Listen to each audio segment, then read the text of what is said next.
Well, they're the true heroes because there's people here that lost their homes, but they still coming to work and dealing with it. And still got to travel to another city when they used to go right up the streets 5 minutes away and be at home.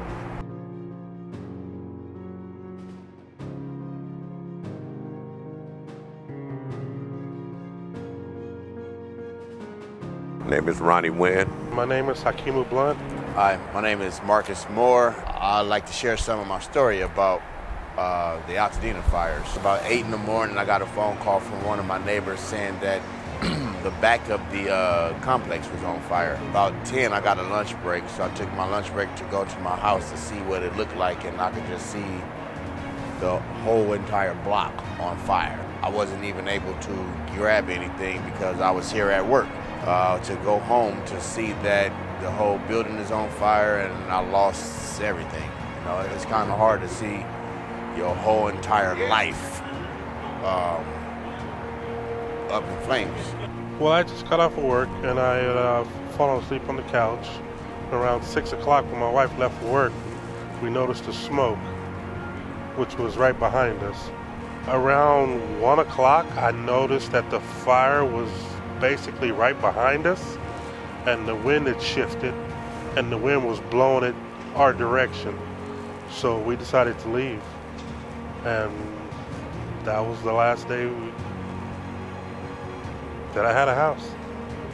So after the fire and the windstorm, we have 3 water reservoirs up in Altadena.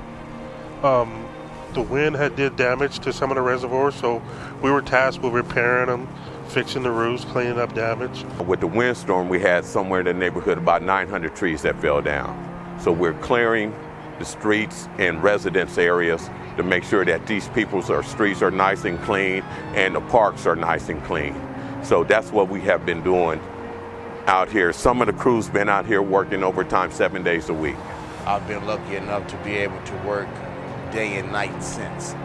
You know, I've worked a couple of overnight shifts. We work from 6:30 to 8 every night, 6 to 6 on the weekends. And I'm working that just to get back on my feet so I can find me another place to stay. It's kind of hard when you don't have a place to stay, just laying down wherever you can lay down at night, you know. I don't think it's really set in on me yet because I'm moving around so much. I think I'm more or less working to keep my mind from wandering, to really think about the things that I have lost. I've lost a lot.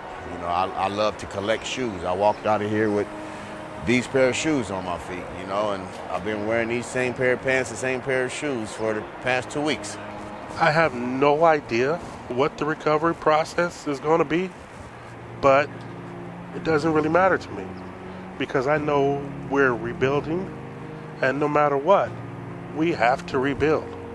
So that's the only thing that's been keeping me going from day one is the rebuilding process. I try not to focus on everything we lost because I don't know that I can move forward from that. But it's just trying to rebuild. I know I have to rebuild. Regardless of what happened, we're still out here. This is the city of Pasadena. This is where we need to keep working, keep hiring, and because we care. We care because we live right here next to the city of Pasadena, and we're here dedicating ourselves to do this work here for the city of Pasadena. That's why we need strong unions. We need everything along to keep these jobs going and have everything going for the city of Pasadena.